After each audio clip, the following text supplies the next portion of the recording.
আসসালামু আলাইকুম। দর্শক, আপনারা যে গাভীটি দেখতে পাচ্ছেন এটি ৩ দিন আগে একটি বাছুর প্রসব করেছে। গাভীটির বয়স ২ দাঁত এবং এটি প্রথম বাচ্চা দিয়েছে। একম্বিয়ান, মাশাল্লাহ। এটি একটি অত্যন্ত সুন্দর শাহিওয়াল গাভী এবং বাচ্চাটিও সর্বোচ্চ মানের একটি ষাঁড় বাছুর হয়েছে। তবে একটি সমস্যার কথা বলতে হয়, এই গাভীটি একটু দুষ্ট প্রকৃতির।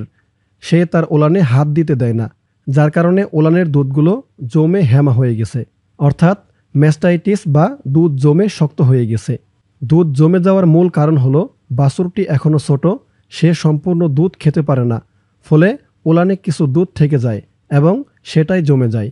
এই অবস্থায় গাভীর ওলান ঠিক রাখতে হলে অবশ্যই ওলানের জমে যাওয়া দুধগুলো ধীরে ধীরে টেনে বের করে দিতে হবে। সাধারণত ১৫-২০ দিন পর বাছুরটি বড় হয়ে গেলে সম্পূর্ণ দুধ খেতে পারবে, তখন আর এই সমস্যা হবে না ইনশাআল্লাহ। তো আপনারা যারা গাভী লালন পালন করেন তাদের জন্য আজকে আমি গুরুত্বপূর্ণ ৫টি টিপস বলে দিব, যা আপনাদের উপকারে আসবে ইনশাআল্লাহ। নাম্বার ১, গাভী বাচ্চা দেওয়ার পর প্রতিদিন ওলান পরিষ্কার করুন।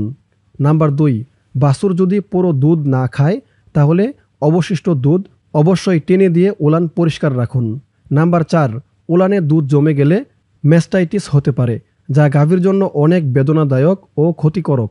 নাম্বার ৪, নিয়মিত দুধ টেনে ওলান পরিষ্কার রাখলে এই রোগ থেকে সম্পূর্ণভাবে রক্ষা পাওয়া সম্ভব। নাম্বার ৫, গাভী যদি হাত দিতে না দেয় তাহলে ধৈর্য ধরে ধীরে ধীরে সোহাগ ও নিয়মিত পরিচর্যার মাধ্যমে গাভীকে অভ্যস্ত করে তুলুন।